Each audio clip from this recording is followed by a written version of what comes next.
Il croyait qu'elle n'était qu'une autre femme noire qu'il pouvait intimider, jusqu'à ce qu'elle entre au tribunal et mette sa carrière en péril.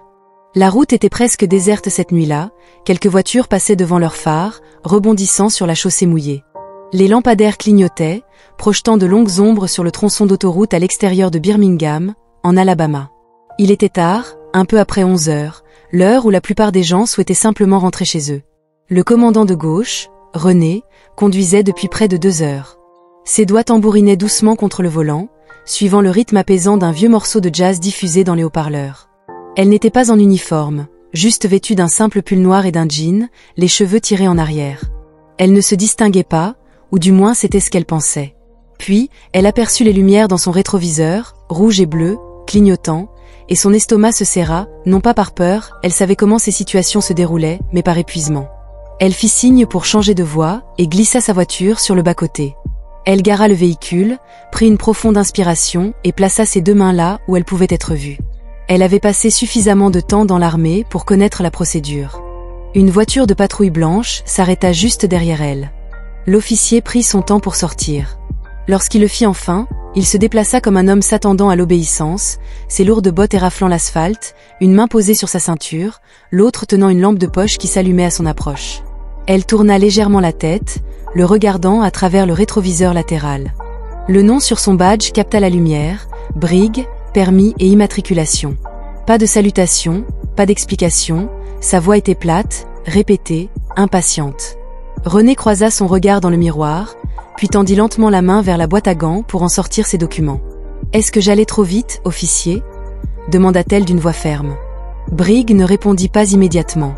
Il lui prit les papiers des mains et les tint juste hors de portée en examinant sa voiture une fois. « Feux arrière éteints, dit-il. » Elle fronça les sourcils, cela ne pouvait pas être vrai. Brigg la regarda enfin. « Tu te disputes avec moi ?» Un instant de silence s'installa. René pouvait sentir le changement dans l'air, ce moment silencieux et non exprimé où le pouvoir rencontrait une résistance et où un côté s'attendait à ce que l'autre cède. Elle avait déjà observé cela lors de briefings sur des bases à l'étranger, lors d'exercices d'entraînement destinés à préparer les marins au monde extérieur à la marine. Elle savait qu'il valait mieux ne pas pousser, mais elle connaissait aussi ses droits. Elle répondit d'une voix calme, « Mes feux arrière ont été vérifiés il y a quelques semaines, mais s'il y a un problème, je peux les réparer. » Sors de la voiture, l'interrompit Brigg comme s'il n'avait pas entendu un mot. René expira lentement. Elle jeta un coup d'œil vers la circulation devant elle, non, pas de témoin. Elle tapota ses doigts contre le volant une fois, puis attrapa la poignée de la porte. « Je pense que tu devrais me dire pourquoi, » demanda-t-elle. Brigg inclina la tête en souriant. « Parce que je l'ai dit. » Elle laissa cela flotter dans l'air pendant une seconde, puis déboucla sa ceinture de sécurité et poussa la porte pour l'ouvrir. L'air de la nuit était plus frais qu'elle ne l'avait prévu. Elle marcha sur le trottoir, sa posture étant détendue mais mesurée. Elle ne cherchait pas la confrontation, mais elle ne se laisserait pas intimider non plus. Brigg fit un pas en arrière, la scrutant. Elle pouvait sentir son évaluation, décidant jusqu'où il pouvait aller. Faire demi-tour, les mains sur la voiture. Cette fois, elle hésita. Pour quelle raison? Brigg fit un pas de plus, son sourire disparut. « Tu résistes ?» René tint bon. « Non, je pose une question. » Un éclat de quelque chose traversa son visage, agacement, amusement peut-être, les deux. Puis, sans avertissement, il tendit la main vers sa radio. « Nous avons un conducteur non conforme ici, » marmonna-t-il dans le haut-parleur, puis plus fort, se retournant. Son pouce accéléra, mais son expression resta neutre. « Officier, j'ai besoin que vous compreniez quelque chose, » dit-elle d'une voix basse mais ferme. « Je sais exactement ce que j'ai le droit de faire et je sais exactement ce que vous ne pouvez pas faire. » Brigg n'apprécia pas cela, sa mâchoire se crispa. « Vous êtes en état d'arrestation, » déclara-t-il en tendant la main vers son poignet. René bougea avant qu'il ne puisse l'attraper, reculant juste assez pour éviter son emprise. « En état d'arrestation pourquoi ?» Brigg sortit ses menottes pour avoir gêné un officier. Elle expira brusquement par le nez. Donc, c'était son jeu, son entraînement militaire s'activa, battement de cœur, respiration régulière. Même elle savait qu'elle avait 2 choix, se conformer et se battre plus tard ou résister et risquer l'escalade. Elle n'était pas prête à devenir une autre statistique. Avec des mouvements lents et délibérés, elle se tourna en plaçant ses mains sur le toit de sa voiture. Le métal était froid contre ses paumes. Brigg ne perdit pas de temps, tirant ses bras derrière son dos, serrant beaucoup trop les menottes avant de la pousser vers la voiture de patrouille. « Tu ne sais pas ce que tu fais » murmura-t-elle. Briggs gloussa, la poussant sur le siège arrière. « Madame, je sais exactement ce que je fais », mais il n'avait même pas fermé le siège en plastique dur de la voiture de patrouille, enfoncé dans son dos. Renée resta assise, les poignets brûlants contre les menottes. Son souffle mesurait le claquement de la porte derrière elle, la scellant à l'extérieur. Briggs se pavana vers son véhicule en marmonnant quelque chose dans sa radio. Elle jeta un coup d'œil à la cloison la séparant du siège avant, le faible reflet de son visage le fixa calmement, composé, mais sous cela, quelque chose mijotait. Elle avait participé à des exercices de combat, des opérations à enjeux élevés et des interrogatoires dans des territoires étrangers, mais cela était différent. C'était un homme avec un badge, ivre de pouvoir, convaincu qu'il était intouchable. Quelques minutes passèrent, puis 5, puis 10. Elle déplaça légèrement ses mains, testant les menottes trop serrées.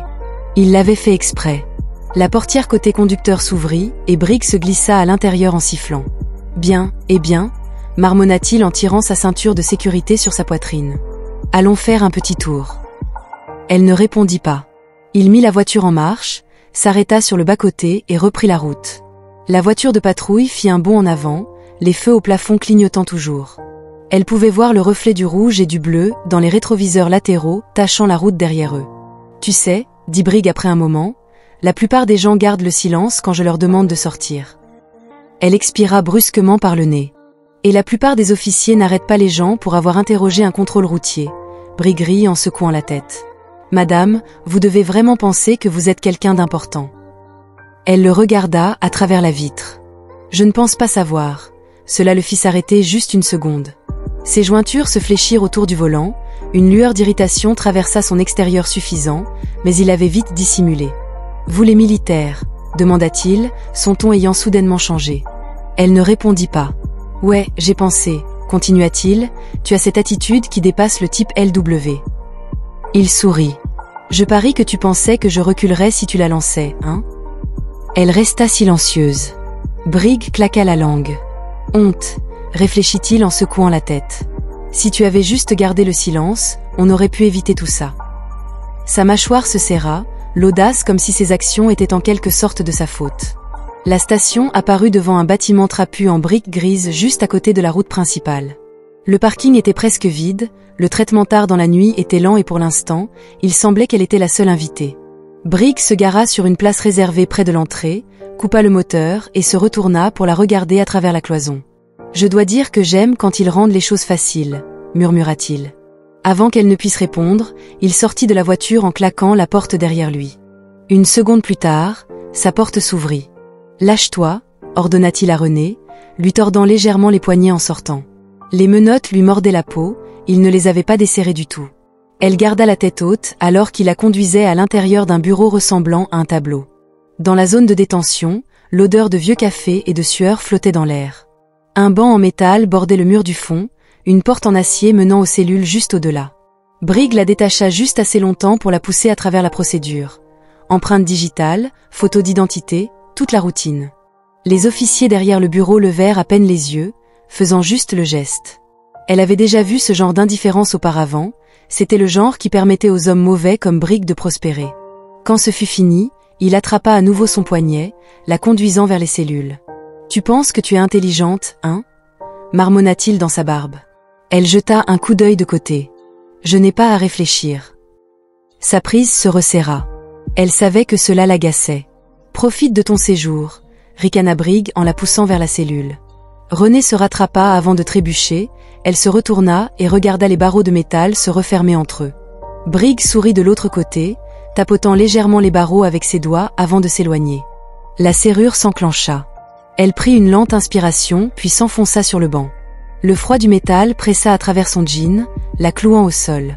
Une nuit, c'était tout ce qu'il fallait parce que Briggs n'avait aucune idée d'eux qu'il venait de croiser. Le banc en métal était froid, dur et impitoyable. Renée bougea légèrement en roulant ses épaules pour soulager la raideur qui s'insinuait dans la cellule.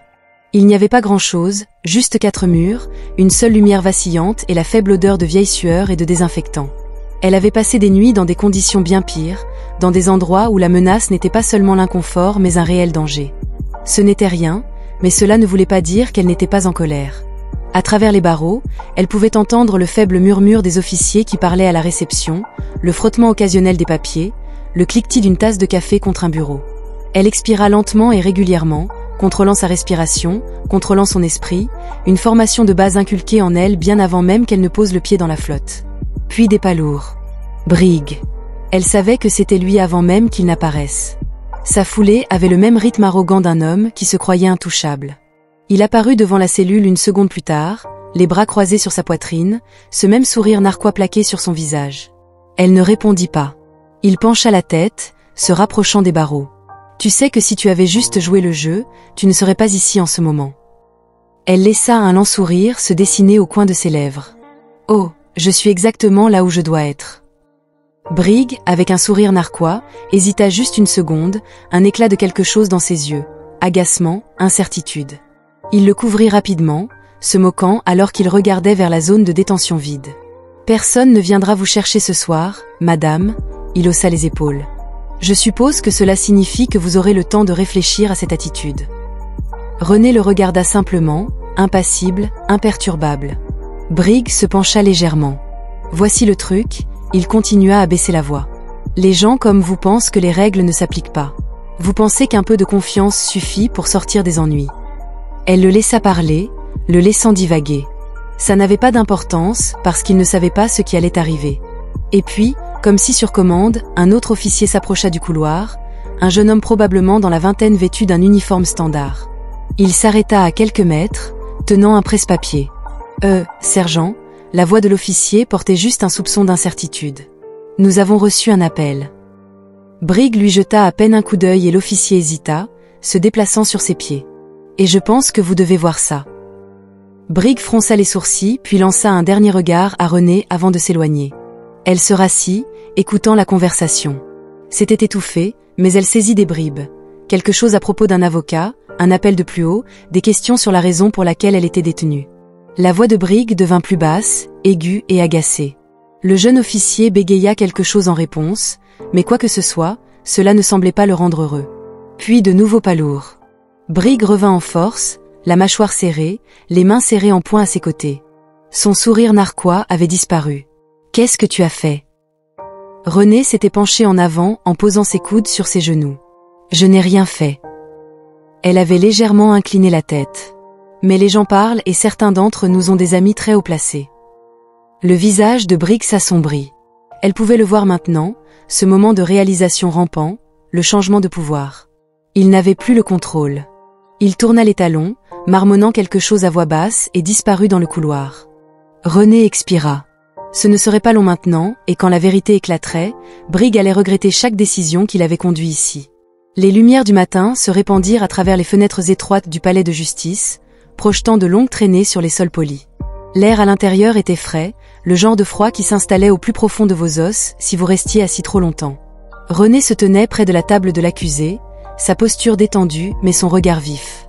Elle n'était plus menottée, pas de combinaison orange, pas de cellule de détention, juste un blazer bleu marine bien coupé, un chemisier simple et une présence indéniable. Elle n'était pas seule.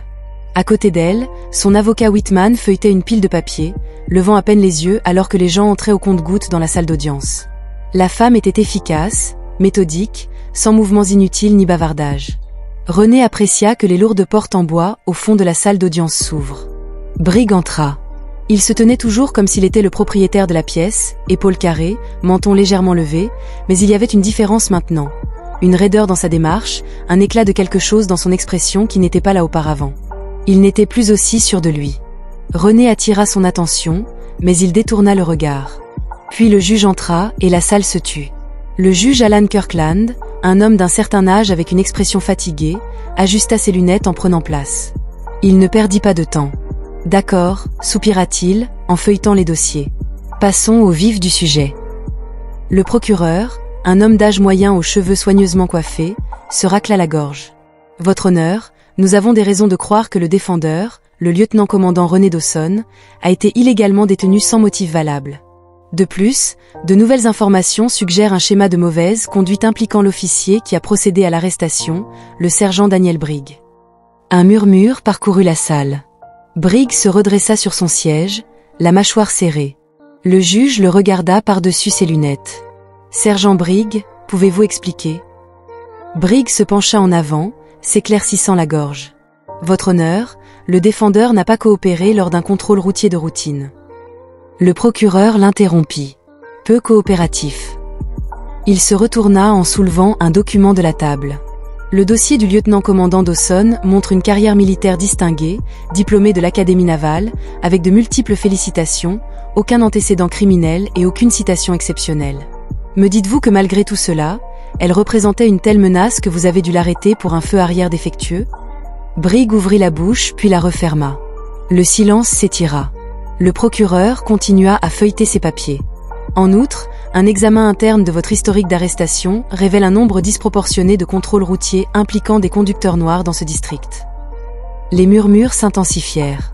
Le visage de Briggs s'assombrit. Le juge Kirkland déposa son dossier avec un soupir. « Sergent, je n'apprécie pas ce que j'entends. » Briggs se rassit, croisant les bras. Elle résista. Le procureur haussait un sourcil. La caméra corporelle dit le contraire.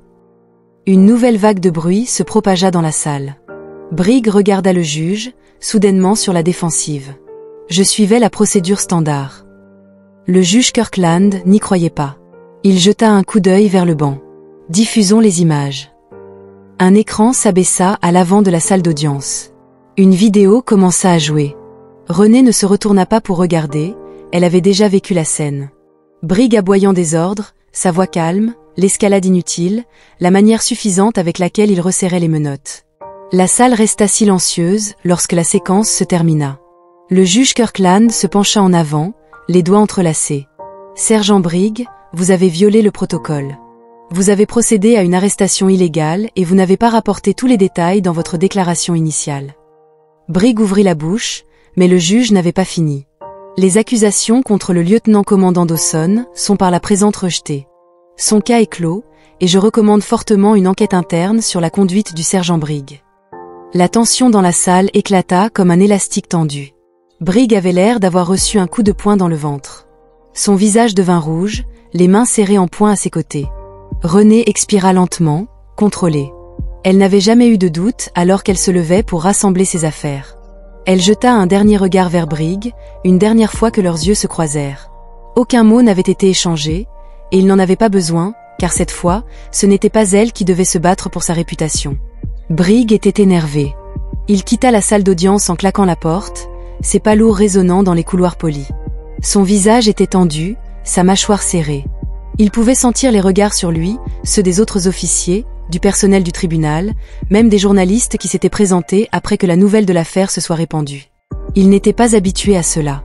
Il avait l'habitude de contrôler, d'entrer dans une pièce et d'imposer le respect ou la peur. Mais maintenant, le pouvoir qu'il avait pris pour acquis lui échappait. Et puis vint la pire partie. Sergent Briggs. Une voix aiguë coupa le bruit du couloir. Il se tourna vers le chef Eldon Baker, qui se tenait les bras croisés, son expression indéchiffrable. L'homme plus âgé était dans la police depuis plus de 30 ans, une figure respectée dans le département, sa parole avait du poids. « Attendez » dit Briggs en se redressant. « Monsieur » Baker le regarda un instant, puis, d'un signe de tête brusque, fit signe à Briggs de le suivre dans un bureau privé. À peine la porte fermée, le ton du chef se fit plus grave. « À quoi pensais-tu » Briggs expira brusquement. « Je faisais mon travail. »« Ton travail » Baker se moqua en jetant un dossier sur le bureau. Il atterrit avec un bruit sourd. Ce n'est pas ce à quoi cela ressemble d'ici. La caméra corporelle, le pied, l'historique des arrestations, le fait que vous ne sachiez même pas qui vous arrêtiez. Les narines de Briggs se dilatèrent. Qu'est-ce que cela a à voir avec quoi que ce soit?